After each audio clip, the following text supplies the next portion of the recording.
नमस्कार दोस्तों, स्वागत है आपका फिल्मी ज्ञान में, जहां मिलती है बॉलीवुड और साउथ फिल्मों की सबसे तेज, सबसे सच्ची और सबसे मजेदार अपडेट्स।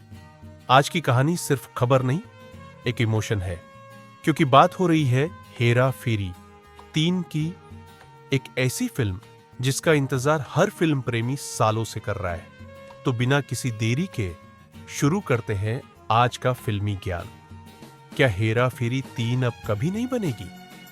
कई सालों से हेरा फेरी 3 को लेकर जो ड्रामा चल रहा है, अब तो वाकई में ऐसा लगने लगा है कि ये फिल्म बनने से ज्यादा अटकने के लिए ही बनी है। कुछ महीने पहले तक तो लग रहा था कि अब सब कुछ सेट है। पहले खबर आई कि फिल्म को प्रियदर्शन नहीं, फरहाद सामजी डायरेक्ट करेंगे। इस खबर के बाद सोशल मीडिया पर फैंस ने जबरदस्त हंगामा मचा दिया।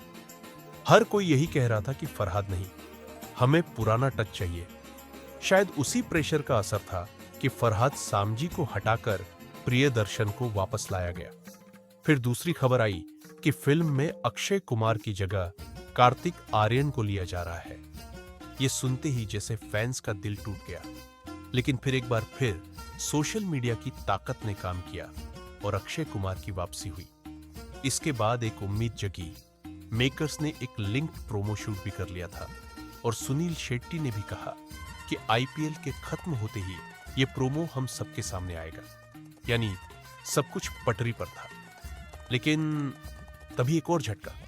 अब खबर आई है कि परेश रावल यानी अपने बाबूराव गणपत राव आप्टे इस फिल्म से बाहर हो चुके हैं। परेश रावल का स्टेटमेंट भी सामने आया है, जहां उन्होंने कहा कि कोई क्रिएटिव डिफरेंस नहीं था, मेकर्स से भी कोई दिक्कत नहीं थी, लेकिन अब मेरा मन नहीं है। हालांकि कुछ दिन पहले ही उन्होंने एक इंटरव्यू में कहा था कि अगर उन्हें कोई पुराना किरदार दोबारा निभाना है तो वो उस किरदार के लिए अच्छी खासी फीस चार्ज करेंगे। तो क्या परेश रावल को उतने पैसे नहीं दिए जा रहे थे जितने अक्षय कुमार को मिल रहे हैं? और अगर ये सच है तो ये बहुत बड़ी चिंता की बात है, क्योंकि हेरा फेरी में जितना अहम किरदार राजू अक्षय कुमार का है, उतना ही जरूरी बाबूराव का भी है। हेरा फेरी बिना बाबू भैया के, मतलब चाय बिना शक्कर। अब देखना यह है कि क्या मेकर्स परेश रावल को वापस लाने की कोशिश करेंगे या फिर इस बार भी फिल्म वहीं अटक जाएगी जहां से शुरू हुई थी।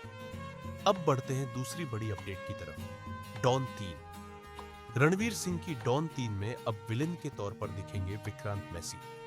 ये पहली बार होगा जब एक इंटेंस एक्टर जैसे विक्रांत और हाई एनर्जी रणवीर आमने सामने आएंगे।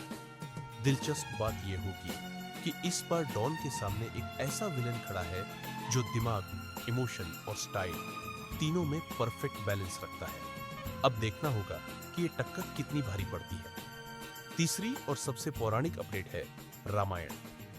रणबीर कपूर और साउथ के सुपरस्टार यश स्टारर ये फिल्म बॉलीवुड की सबसे बड़ी फिल्मों में से एक मानी जा रही है और अब इसमें काजल अग्रवाल की एंट्री हो चुकी है। वो इस फिल्म में मंदोदरी का किरदार निभाने वाली है।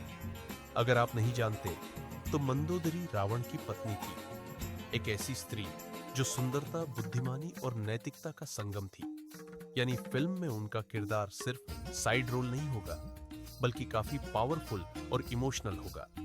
तो कुल मिलाकर एक तरफ हेरा फेरी 3 बार बनने से रुक रही है, दूसरी तरफ डॉन 3 और रामायण जैसी बड़ी फिल्में धीरे धीरे अपने मुकाम पर पहुंच रही हैं। लेकिन एक बात तो तय है, जितना प्यार हेरा फेरी को मिलता है उतना शायद ही किसी फ्रेंचाइज को मिलता हो। आशा करते हैं कि हेरा फेरी 3 जल्द ही एक पॉजिटिव अपडेट के साथ वापसी करे और इस बार राजू, श्याम और बाबू राव तीनों साथ हो।